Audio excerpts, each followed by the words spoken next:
Okay mga guys, magluto lang po tayo ng Shanghai fried rice. Ayan na po ang ating carrots. Atin lang po itong balatan mga guys. Gagamit lang po tayo ng carrots at atin po itong slice at i-dice po natin ito mga guys. Tapos na po natin ito sa pag-dice mga guys. Isunod na po natin ang ating green peas. Maglagay lang po tayo ng green peas mga guys. Atin po itong haluan ng onion leeks, leaves lang po ating gamitin ang kanyang dahon mga guys. I-slice lang po natin ito ng manipis ang ating onion leeks mga guys. Ayun na po ang ating liver sausage mga guys. Gagamitin natin ito ay liver sausage. I-steam lang po natin ito mga guys. Ayun na po, kunin lang po natin ito ang kanyang laman. Ayun na po ang ating liver sausage. I-slice lang po natin ito mga guys. Atin lang po itong i-dice kapareho lang din po sa ating carrots. Kailangan i-dice lang po natin ito mga guys. Kasi laki ng ating carrots mga guys.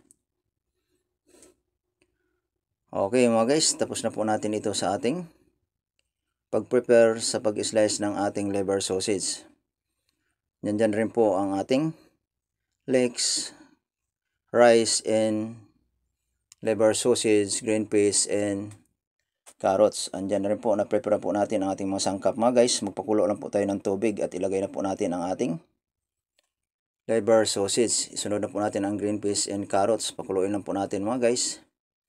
Kapag okay na ito, atin lang po itong kukunin at i-drain lang po natin ito sa ating strainer. Linisin lang po natin ang ating kawali at maglagay lang po tayo ng cooking oil. Kailangan initin natin bago ilagay ang ating yellow egg mga guys. Lutuin lang po natin na maigi ang ating yellow egg at isunod na po natin ang ating kanin mga guys. Halo-haloin lang po natin ito mga guys.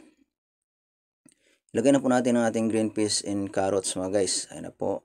And liver sausage. Maglagay lang po tayo ng salt, ajinomoto, chicken powder, white sugar. Maglagay lang po tayo ng white pepper mga guys. Halo-haloin lang po natin ito mga guys at ilagay na po natin ang ating onion leeks. Ayan na po, haluin lang po natin ito ng maigi mga guys. Kapag okay na po na ito mga guys, atin na po ilagay sa ating plato. Ayan na po ang kalabasan ng ating Shanghai fried rice mga guys. Ready to serve na po sa ating customer mga guys ang ating Shanghai fried rice. Maraming salamat po mga guys sa suporta sa aking FB page at